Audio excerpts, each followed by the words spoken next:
கிறிஸ்துவில் பிரியமான தேவனுடைய பிள்ளைகளே, ஆண்டவராக இயேசு கிறிஸ்துவின் நாமத்திலே கிறிஸ்துவின் வேலை ஊழியர்களின் வாயிலாக உங்கள் யாவருக்கும் அன்பின் வாழ்த்துக்களை இந்த நாளில் தெரிவித்துக் கொள்கிறேன். அன்பு கலந்த சோத்திரத்தையும் உங்களுக்கு உரிதாக்குகிறேன். கர்த்தர் நல்லவர், அவர் மாறாதவர். கடந்த மாதம் ஆண்டவர் அற்புதமாய் நம்மை நமது வாக்குத்தத்தத்தை தந்து ஆச்சரியமாய் ஒவ்வொரு நாளும் நம்மை வழி நடத்தினார். நம்முடைய ஆயுள் காலம் அவருடைய கரங்களிலே இருந்தது. அவர் நாளிலே பட்ட பகலை போல நம்மை பிரகாசிக்க பண்ணின ஆண்டவர். அவர் நித்திய வெளிச்சத்தின் ஆண்டிலே பிரவேசிக்க பண்ணியிருக்கிற நம்மை இருள் அணுகாதபடிக்கு இதுவரையிலும் காத்து வருகிற நல்ல ஆண்டவர். அவருடைய கரம் இந்த நாள் நம்மை தாங்குகிறது. வெயிலுக்கு ஒதுங்க நிழலாய் இருக்கிறவர், இந்நாளிலே நம்மை பிரகாசிக்க பண்ணுகிறவர். அவர் மெய்யான ஒளியா இருக்கிறது போல நாமும் பிரகாசிக்க விரும்புகிற நல்ல தெய்வம். அந்த ஆண்டவருடைய நாமத்திலே உங்களை வாழ்த்துவதில் மிகுந்த மகிழ்ச்சி அடைகிறேன். ஆண்டவர் கடந்த 3 மாதங்கள் அற்புதமாய் ஆச்சரியமாய் நம்மை வழி நடத்தியிருக்கிறார். அவருடைய அற்புதங்களை, அவருடைய ஆசீர்வாதங்களை நீங்களால் ஆராய்ந்து முடியாது. ஏன்னா வேதம் எப்படி சொல்கிறார்? ஆராய்ந்து முடியாத பெரிய காரியங்கள், எண்ண முடியாத அதிசயங்களை செய்கிற ஆண்டவர் இன்றைக்கும் அவர் மாறாதவராய் இருக்கிறார். அந்த ஆண்டவர் இந்த மாதமும் அவர் தமது வாக்குத்தத்தத்தை தந்து நம்மை நடத்த, இந்த மாதம் முழுவதுமாய் நம்மோடு கூட பயணிக்க ஆண்டவர் பிரியமுள்ளவராக இருக்கிறார். அல்லேலூயா. ஏன்னா அவர் ஏற்கனவே சொன்னார் இல்லைங்களா, நான் உன்னை விட்டு விலகுவதும் இல்லை, உன்னை கைவிடுவதும் இல்லை என்று சொன்ன ஆண்டவர் நம்மை விட்டு விலகாதபடிக்கு நம்மை இந்த நாளிலே நிழலாய் தொடர்ந்து வர நம்மை பாதுகாக்க ஆவல் உள்ளவராய், அதிகாரம் உள்ளவராய், அற்புதம் செய்கிறவராய் இந்நாளிலே இந்த மாதமும் நம்மோடு விட அவர் கடந்து வருகிறவர். இந்த மாதம் ஆண்டு என்ன வாக்குத்தத்தத்தை கொடுத்து நம்மை ஆசீர்வதித்து நம்மை வழிநடத்த போகிறார் என்கிறதுல நீங்கள் மிகுந்த ஆவல் உள்ளவராக இருக்கிறீர்கள். கேட்டுக்கொண்டு கண்மீன தேவட பிள்ளையை, ஒருவேளை சிலர் நினைக்கலாம், இந்த மாதம் பிள்ளைகள்லாம் தேர்வுகளை சந்தித்துக் கொண்டிருக்கிறார்கள், சிலர் தேர்வுகளை சந்தித்து முடித்திருக்கிறார்கள். +2 மாணவர்கள்லாம் தேர்வுகளை சந்தித்து முடித்திருக்கிறார்கள். அவர்களை குறித்து ஒரு கவலையும் உங்களுக்கு உண்டு. 10ஆம் வகுப்பு தேர்வு நடந்து கொண்டிருக்கிறது, அந்த பிள்ளைகளை குறித்த கவலையும் உங்களுக்கு உண்டு. மற்ற பிள்ளைகள் தங்களுடைய தேர்வுகளுக்கு தங்களை ஆயத்தமாக்கி கொண்டிருக்கிறார்கள். இப்படிப்பட்ட நாட்களில் ஆண்டவர் உங்களையும் உங்களுடைய பிள்ளைகளையும் பாதுகாக்கிறவர். நம்முடைய பிள்ளைகள் மீது அதிக அக்கறை உள்ளவர், ஞானத்தை தருகிறவர். நீங்கள் எதை குறித்து பயப்பட வேண்டிய அவசியம் இல்லை. ஏன்னா அவர் நம்மை விசாரிக்கிறவர். நம்ம பிள்ளைங்க மேலே இருக்கிற அக்கறை காட்டிலும் அவர் அதிக அக்கறை உள்ளவர். ஏன்னா பிள்ளைகளை நாளில் நேசித்து அனைத்து ஆசீர்வதித்த ஆண்டவர் உங்கள் பிள்ளைகளை பாதுகாத்துக் கொள்வார். தேர்வுகளை சந்தித்துக் கொண்டிருக்கிற, சந்திக்க போகிற உங்கள் யாவருக்கும் வேலை வழியாக வாழ்த்துக்களை நாங்கள் தெரிவித்துக் கொள்கிறோம். பயப்படாதீர்கள். உங்களுக்கு பின்னாக நாங்களும் ஜெபித்துக் கொண்டிருக்கிறோம். சபை ஜெபித்துக் கொண்டிருக்கிறது. உங்களை நேசிக்கிறவர்கள் உங்களுக்காக வேண்டுதல் செய்து கொண்டிருக்கிறார்கள். கர்த்தர் நல்லவராக இருக்கிறார். வாக்குத்தத்தத்தை உங்களுக்கு வாசித்து இந்நாளில் கடந்து போக ஆவியானவர் நமக்கு அனுகிரகம் செய்வாராக. இந்த நாளிலே இந்த மாதம் ஆண்டு நாம் கொடுத்த வாக்குத்தத்தம் ஏசியா தீர்க்கதரிசன புத்தகம் 49ஆம் அதிகாரம் 10ஆம் வசனம். இதனால வாசிக்கிறேன், கவனமாய் கேளுங்கள். அவர்கள் பசியாய் இருப்பதும் இல்லை, தாகமாய் இருப்பதும் இல்லை, உஷ்ணமாகிலும் வெயிலாகிலும் அவர்கள் மேல் படுவதும் இல்லை. அவர்களுக்கு இறங்குகிறவர்கள் அவர்களை நடத்தி அவர்களை நீரூற்றுகள் இடத்திற்கு கொண்டு போய் விடுவார்.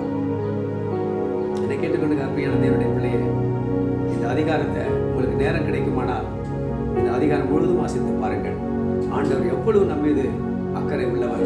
இந்த இடத்துல அவர் சொல்லுகிறார், அவர்கள் பசியாய் இருப்பதும் இல்லை, தாகமாய் இருப்பதும் இல்லை, உஷ்ணமாகிலும் வெயிலாகிலும் அவர்கள் மேல் படுவதும் இல்லை. அவர்களுக்கு இறங்குகிறவர் அவர்களை நடத்தி அவர்களை நீரூற்றுகள் இடத்திற்கு கொண்டு போய் விடுவார். நம்மை விசாரிக்கிற ஆண்டவர். அவர் ஒரு நல்ல மேய்ப்பர். அவர் சொல்றாருங்க, இந்த மாதம் உங்களை நீரூற்றுகள் இடத்திற்கு கொண்டு போய் விடுவார் என்று சொல்லி கர்த்தர் சொல்லுகிறார். அப்படின்னு என்ன தெரியுங்களாங்க? இந்த மாதம் ஒரு குளிர்ச்சியின் மாதமாக, வறட்சியின் மாதமாக அல்ல இல்லையா? இந்த நாளில் நீர்ப்பாய்ச்சலான ஒரு தோட்டத்தை போல, ஒருவேளை குளிர்ந்த அறையில இல்லையா, இந்த நாளில் ஒருவேளை ஏசிக்குள்ள இருக்கிற மாதிரி ஆண்டவர் இந்த அருமையான கோடை காலத்தின் வெயில் உங்களை சேதப்படுத்தாதபடிக்கு உங்களை பாதுகாக்கிற ஆண்டவர். ஒரு ஆமென் சொல்லாமே. அல்லேலூயா. அவர் அற்புதமாய் ஆச்சரியமாய் நடத்தும் என்று சொல்கிறார். வெயிலாகிலும் உஷ்ணமாகிலும் உங்களை என்னையும் சேதப்படுத்தாதபடிக்கு நம்மை ஆண்டவர் தமது கூடார மறைவுகளாய், நம்முடைய பரிசுத்த செட்டைகளாய் பாதுகாத்துக் கொள்ளுகிற ஆண்டவர் தான் எங்க அருமையான வாக்குத்தத்தை அவர் கொடுத்திருக்கிறார். என்னை கேட்டுக்கொண்டு அருமையான தேவனுடைய பிள்ளையை, அப்படியானால் அவர் நம்மை நல்ல மேய்ப்பனா இருந்து நம்மை வழி நடத்துகிறவர். அவர் இன்னொரு இடத்துல சொல்லியிருக்காரு, ஏசாயா 58:11 நம்ம எல்லாருக்கும் தெரிந்த வசனம் தான். அவர் நீர்ப்பாய்ச்சலான தோட்டத்தை போலவும் வற்றாத நீரூற்றை போய் இருப்பான் என்று சொன்னார். ஆமென். நாம வற்றாத ஒரு நீரூற்றுகளிலே இருக்க வேண்டியவர்கள். நீர்ப்பாய்ச்சலான தோட்டத்தை போல நாம் இருக்க விரும்புகிற ஒரே தெய்வம் நம்முடைய ஆண்டவராகிய இயேசு கிறிஸ்து. ஆமென். எல்லா நாட்களிலும் நாம் தப்பாமல் கனி கொடுக்கிற ஒரு வாழ்க்கையை ஆண்டவர் விரும்புகிறார். அதனாலதான் ஆண்டவர் நம்மை ஜீவ ஊற்றண்டைகளிலே நம்மை நடத்துகிறார். நல்ல இந்த நாளில் பசுமையான இடங்களிலே நம்ம இந்த நாளிலே ஆண்டவர் நடத்துகிறவர். நீங்க சங்கீதங்களின் புத்தகத்திலே 23ஆம் சங்கீதத்தில் நீங்க வாசித்தீங்கன்னா, அவர் அமர்ந்த தண்ணீர் அண்டையில் நம்மை கொண்டு போய் விடுகிறார். தொடர்ந்து நீங்க வாசிப்பார், அவர் நம்முடைய ஆத்மாவை தேற்றி நம்மை நீதியின் பாதையிலே நடத்துகிறார் என்று சொல்லப்பட்டிருக்கிறது. அவர் ஒரு நல்ல மேய்ப்பன் இல்லையா? நீங்க யோவான் எழுதின சுவிசேஷத்துல நீங்க 10ஆம் அதிகாரத்தில் நீங்க 11ஆம் வசனத்தை நீங்க வாசித்து பாருங்க. நல்ல மேய்ப்பன் நாடுகளுக்காக தன் ஜீவனையே கொடுக்கிறார். அவரே நல்ல மேய்ப்பன். நம்ம நல்லா இருக்கிறத விரும்புகிறவர். நம்ம சுற்றி நிறைய பேர் இருக்கிறாங்க. நல்ல வசதி படைத்தவர்கள் இருக்கிறாங்க, படித்தவர்கள் இருக்கிறாங்க, உயர்ந்த நிலையில உயர் பதவியில இருக்கிறவர்கள் இருக்கிறார்கள். ஆனா இந்த உலகத்துல நாம நல்லா இருக்கணும்னு நினைக்கிற ஒரே ஒருவர் ஆண்டவராகிய இயேசு கிறிஸ்து மாத்திரம்தான். நம்ம எல்லா இடங்களிலும் நம்ம வெற்றி சிறக்க பண்ணுகிறவர் இல்லையா? நம்ம ஒரே நிலையில ஆசீர்வதித்து அவருடைய வாக்கு தத்தங்களை அவரை விசுவாசிக்கிற அத்தனை பேர்களும் அதை முழுமையாய் சுதந்திரித்து அதை அனுபவிக்க வேண்டும் என்கிறதுல பிரியமுள்ளவர் அந்த ஆண்டவர் இன்றைக்கும் ஜீவனோடு கூட இருக்கிறார். அவர் தான் சொன்னார், இந்த வாக்கு தத்தத்தை நீங்கள் நானும் நமக்கு சுதந்திரமாக்கி கொள்ள வேண்டும். ஏன்னா இதை இஸ்ரவேல் மக்களுக்கு அவர் சொல்லுகிறார் அவர்கள். ஆனா இங்க அந்த இடத்தை அப்படியே நாம் நமக்காக மாற்றிக்கொள்ள போகிறோம். நல்லா கவனிங்க. என்னோட நீங்க வாசிக்க போறீங்க, நான் பசியா இருப்பதும் இல்லை. நீங்க என்னோட சொல்ல போறீங்க, நான் பசியா இருப்பதும் இல்லை, தாகமாய் இருப்பதும் இல்லை, உஷ்ணமாகிலும் வெயிலாகிலும் என் மேல் படுவதும் இல்லை, எனக்கு இறங்குகிறவர் என்னை நடத்தி. அப்படின்னு நம்ம சுதந்திரிக்கணும் வாக்குத்தத்தத்தை. எப்போது வாக்குத்தத்தை நமதாக்கி கொள்ள வேண்டும். இல்லை நம்ம யாருக்கும் சொல்ற மாதிரி இருக்கும். அவர்கள் என்று சொல்லும் போது அது எனக்கானதாக அல்ல, அது நான் வேறு யாருக்கும் சொல்லுகிறதை போல. ஆகல இந்த இடத்துல அவர் என்னை நடத்தி இல்லையா? அவர் என்னை நடத்தி இல்லையா? என்னை நீரூற்றுகள் இடத்திற்கு கொண்டு போய்விடுவார். நாமே சொல்லுங்க, இப்படியே நீங்க இந்த வாக்குத்தத்தை உணராக்கி கொள்ள வேண்டும், நமதாக்கி கொள்ள வேண்டும், எனதாக்கி கொள்ள வேண்டும். ராமே சொல்லுங்களேன். கர்த்தர் நல்லவர். ஹல்லேலூயா. நீங்க ரொம்ப சந்தோஷமா இந்த அருமையான வாக்குத்தத்தம் எல்லாருடைய இருதயத்தை தேற்றுகிறதா நான் விசுவாசிக்கிறேன். மிகுந்த ஆவலோடு கூட இதை கவனித்துக் கொண்டிருக்கிறீர்கள். இதை கேட்டுக்கொண்டு கருமையான தேவனுடைய பிள்ளையே, நம்முடைய ஆண்டவர் நம்மை விசாரிக்கிறவர், நம்ம மீது அதிக கவனம் உள்ளவர், அவர் அற்புதமாய் நம்மை நடத்துகிறவர். இந்த நாட்கள்ல விசேஷமா நீங்க பாத்தீங்கன்னா, இந்த மாதத்துக்கு ஏற்ற மாதிரி தான் ஆண்டு நம்ம வாக்குத்தத்தத்தை கொடுத்திருக்கிறார். இந்த மாதம் மிகுந்த உஷ்ணம். இப்ப பாருங்க, எந்த ஆண்டும் இல்லாத அளவுக்கு இந்த ஆண்டு அதிக வெயில் இல்லையா? எப்போது இருக்கிற அந்த வெப்ப தாக்கம் இந்த தடவை அதிகமாகவே இருக்கிறது. பல விதங்களில் பலவிதமான வியாதிகளுக்கு மக்கள் உட்படுகிறார்கள். இந்த வெயிலுடைய கொடுமை அநேகருக்கு தாங்கக்கூடாததா இருக்கிறது. இப்படிப்பட்ட இந்த நாட்கள்ல நம்ம எப்போதும் ஒரு வறட்சியை நம்ம பார்ப்போம் இல்லையா? சரியா தண்ணி கிடைக்காது. குழாவில் இருந்தாலும் குழா தண்ணி வராது, போரிங்ல தண்ணி இருக்காது, கிணறுகள் வற்றி போகும் இல்லையா? இப்படிப்பட்ட ஒரு காலம். ஆனா இந்த மாதத்துக்கு ஏற்றாற் போல ஆண்டு சொல்றாரு, இல்ல நீங்க பசி அடைவதும் இல்லை, தாகம் அடைவதும் இல்லை. இந்த நாட்கள்ல பாத்தீங்கன்னா எல்லாம் என்னென்னமோ குளிர்பானங்கள்லாம் நம்ம குடிப்போம், ஆனாலும் நமக்கு தாகம் ஆகும். ஆனா கர்த்தர் சொல்றாரு, நீங்கள் பசி அடைவதும் இல்லை, தாகம் அடைவதும் இல்லை, வெயிலாகிலும் உஷ்ணமாகிலும் நம்மை சேதப்படுத்துவதில்லை என்று சொல்லுகிறார். நம்மை ஆண்டவர் அதை விட தாண்டி என்ன சொல்றனா, நம்மை நீரூற்றுகள் அண்டையிலே கொண்டு போய் விடுகிற ஆண்டவர், அமர்ந்த தண்ணீர்கள் அண்டையிலே கொண்டு போய் விடுகிற ஆண்டவர், நீர்ப்பாய்ச்சலான தோட்டத்தை போல மாற விரும்புகிறவர். கர்த்தர் நல்லவராக இருக்கிறார். ஹல்லேலூயா. அவர் தான் சொல்றார். ஆகையில இந்த மாசம் ஆண்டவர் நம்ம எந்த இடத்திலும் எது என்னாலும் வற்றி போகட்டும், ஆனா நம்முடைய ஆண்டவர் அவர் ஜீவ ஊற்று இல்லையா? அவர் பேரின்ப நதியினாலே நம்மை மூழ்க செய்கிற ஆண்டவர், பேரின்ப நதியினாலே நம்மை சந்தோஷப்படுத்துகிற ஆண்டவர். அதில் அவர் இந்த நாளிலே அவர் வற்றாத ஜீவ ஊற்றாய் இருக்கிறார். அவருடைய ஊற்றுகள் அண்டையிலிருந்து தண்ணீரை முண்டு கொள்வார்கள் என்று சொல்லி எழுதப்பட்டிருக்கிறது. நீங்களும் நானும் ஆண்டுடைய பராமரிப்பில் இருக்கிறோம், அவருடைய பாதுகாப்பில் இருக்கிறோம், அவருடைய வழிநடத்தல் நம்மோடு கூட இருக்கிறது. அந்த ஆண்டவர் அவர் நல்ல மேய்ப்பன். அவர் அற்புதமாய் ஆச்சரியமாய் வழி நடத்துகிறார். எனக்கு அன்பானவர்களே, இது ஆண்டவர் இஸ்ரவேல் மக்களுக்கு கொடுத்த ஒரு வாக்குத்தத்தமாய் இருக்கிறது.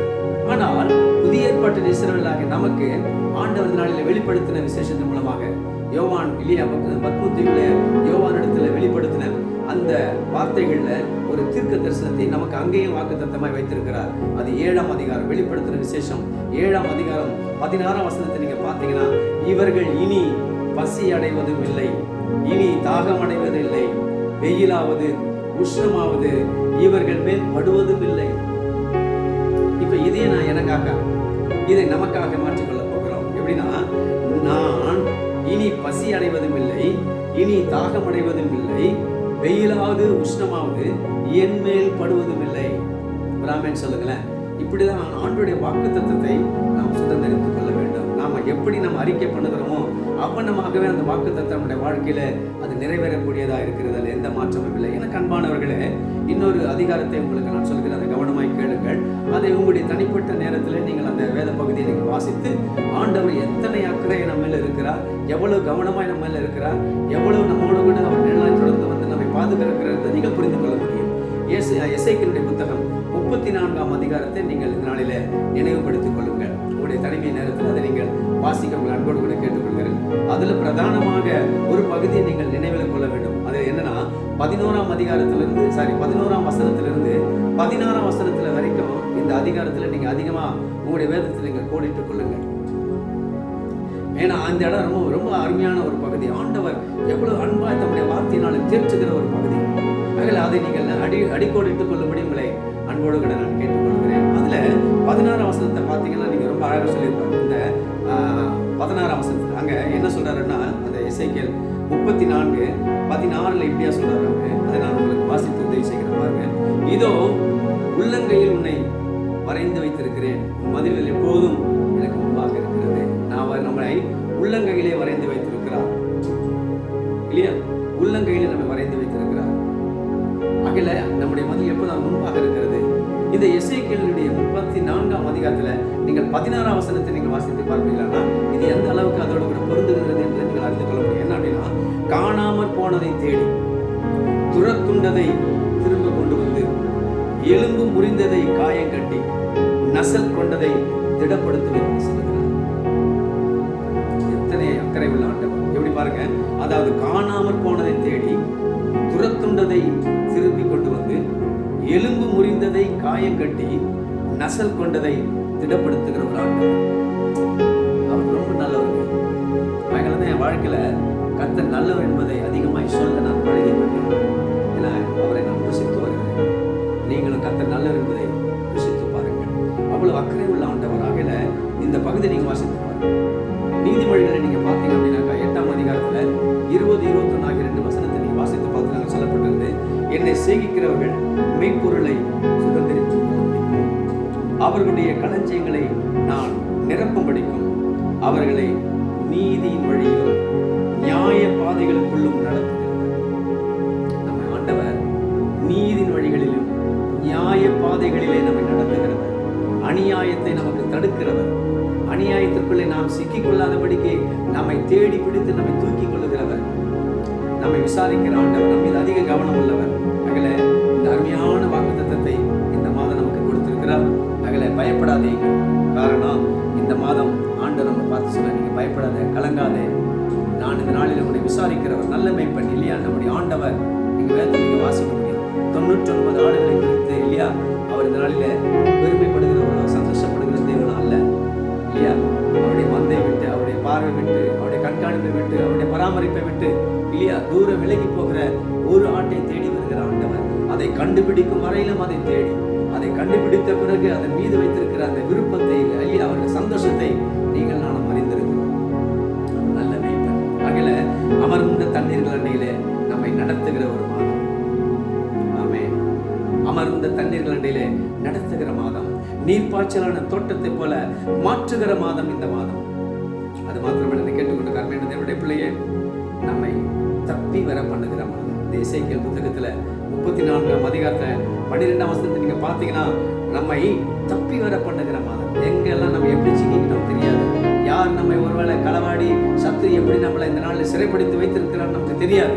ஆனால் ஆண்டவர் எல்லாவற்றிலிருந்து நம்மை தப்பி வர பண்ணுகிற ஒரு மாதத்துக்குள்ள பிரவேசிக்க பண்ணியிருக்கிறார். அது மாத்திரமல்ல, நம்மை தேடி கண்டுபிடிக்கிற மாதம்.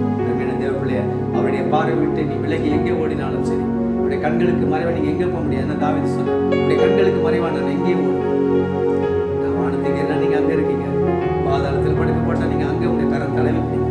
உடைய கண்களுக்கு மறைந்து நான் எங்கேயும் ஓட முடியாது அப்படி தாவீது சொன்னது போல அவருடைய கரம் நம்மை தேடி தடவி பிடிக்கிற ஒரு கரம். அகலே இது நம்மை தேடி கண்டுபிடிக்கிற மாதம். அது மாத்திரமல்ல, நல்ல மேய்ச்சலின் மாதம். நாமே சொல்லுங்களேன், இது நல்ல மேய்ச்சலின் மாதம். ஆண்டவர் உங்களை திருப்தியாக நடத்த போகிறார். உங்களுடைய வருமானத்தை கொண்டல்ல, உன்னுடைய திறமையை கொண்டல்ல, உன்னுடைய ஞானத்தை கொண்டல்ல. கர்த்தரே நம்மை போஷிக்கிறவர், அவரே நம்மை நடத்த போகிறார். அவர் நம்மை விசாரிக்கிற ஆண்டவர். ஆகவே அவர் நல்ல மேய்ச்சலின் மாதத்தை நமக்கு வாக்கு பண்ணியிருக்கிறார். அது மாத்திரமல்ல, நீங்கள் 14ஆம் வசனத்தை இங்கே பார்க்கிற போது நல்ல தொழுவத்திலே படுத்துக் கொள்ளும். எத்தனை பேர் இல்லையா, படுக்க வசதி இல்லை, இருக்கிற வீட்டில் கூட இப்ப இந்த நாட்கள்ல தூங்க முடியல. ஆண்டவர் நமக்கு எவ்வளவு அழகா சொல்றாங்க, நல்ல தொழுவத்தில் படுத்துக் கொள்ளுகிற ஆண்டவர் நிம்மதியான ஒரு தூக்கத்தை தருகிற ஒரு மாதம், அமைதலான ஒரு மாதம், சமாதானமான ஒரு மாதம். அதுதான் அந்த வார்த்தை குறிக்கிறது. அது மாத்திரமல்ல, ரொம்ப முக்கியமானது, நீங்க 22ஆம் வசனத்தை நீங்க பாத்தீங்கன்னா, இனி சூறையாகாதபடிக்கு சேர்த்துக் கொள்ளுகிற மாதம். நீங்கள் நானும் சத்துருடைய கரத்திலே சூறையாகாதபடிக்கு, பிரச்சனை போராட்டங்கள் மூலமாய் சூறையாகாதபடிக்கு, இல்லையா, வியாதிகளிலே பலவீனங்களிலே சூறையாகாதபடிக்கு நம்மை ஆண்டவர் அவருடைய பரிசுத்த செட்டையிலே சேர்த்துக் கொள்ளுகிற, அவருடைய செட்டையின் மறைவிலே மூடிக்கொள்ளுகிற ஒரு மாதம். ஆமென் சொல்லுங்களேன். அகல எதை குறித்து கவலைப்படாதீர்கள். இந்த மாதம் ஆண்டவர் அற்புதமாய் ஆச்சரியமாய் நம்மை வழிநடத்த போகிறார். அகலதான் ஆண்டவர் நமக்கு சொன்னார், இந்த நாளிலே நீங்கள் நானும் இந்த வாக்குத்தத்தை நம்ம மறுபடியும் இந்த நாளிலே அறிக்கை செய்ய போகிறோம். நான் பசி அடைவதும் இல்லை, தாகம் அடைவதும் இல்லை, உஷ்ணமாகிலும் வெயிலாகிலும் என் மேல் படுவதும் இல்லை. எனக்கு இறங்குகிறவர் என்னை நடத்தி என்னை நீரூற்றுகளிடத்திற்கு கொண்டு போய் விடுவார். நிச்சயமாய் விசாரிக்கிறார், வழி நடத்துகிறார், ஒருபோதும் கைவிடாதவர். எதை குறித்து கவலைப்படாதீங்க. ஆண்டு தேவையான பலனை தருவார், ஆற்றலை தருவார், ஞானத்தை தருவார், உங்களோடு கூட இருப்பார். நிழலை போல தொடர்ந்து வருகிறவர். அவர் உங்களை கைவிடாத ஆண்டவர். இந்த மாதம் ஆச்சரியமாய் வழி நடத்துவார். நீங்கள் எல்லாவற்றையும் அவர் மீது வைத்து அவருடைய பார்வையில, அவருடைய பராமரிப்பில் இருக்க உங்களை ஒப்புக் கொடுங்கள். கர்த்தர் நல்லவராக. அப்படியே கண்களை மூடி நாம் ஜெபிக்க போகிறோம். நல்ல பிதாவே, நல்ல நாளுக்காக, விசேஷமாய் கர்த்தர் கொடுத்த இந்த புதிய ஆண்டவரை ஏப்ரல் மாதத்துக்காக, இந்த 2025ஆம் ஆண்டுக்காக இந்த நாளிலும் அப்பா, நீர் எங்களுக்கு கொடுத்த இந்த வாக்குத்தத்தத்தை ஆண்டவரே நாங்கள் விசுவாசிக்கிறோம்.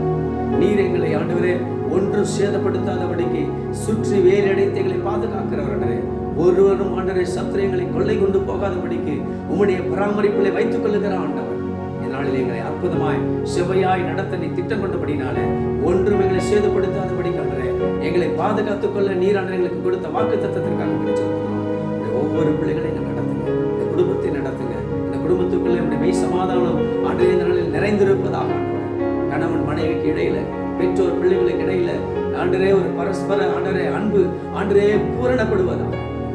சத்துரு எந்த வகையிலும், எந்த சூழ்நிலையிலும் அப்பா, எந்த வழியிலும் நுழையாதபடிக்கு கர்த்தருடைய பிள்ளைகளை வேறெடுத்து பாதுகாத்து உடைய சமாதானத்தை, உடைய சந்தோஷத்தை நிறைவாக்கி உடைய பிள்ளைகளை ஆசீர்வதித்து இந்த மாதம் முழுவதுமாய் வழி நடத்த இந்த கரங்களில் அர்ப்பணித்து நாங்கள் ஜெபிக்கிறோம். எங்கள் ஜீவனுள்ள நல்ல பிதாவே, ஆமென், ஆமென். நாம் யாவரும் சேர்ந்து சொல்லுவோம், என் ஆத்துமாவே கர்த்தரை ஸ்தோத்திரி, என் முழு உள்ளமே அவருடைய பரிசுத்த நாமத்தை ஸ்தோத்திரி, என் ஆத்துமாவே கர்த்தரை ஸ்தோத்திரி, அவர் செய்த சகல உபகாரங்களையும் மறவாதே.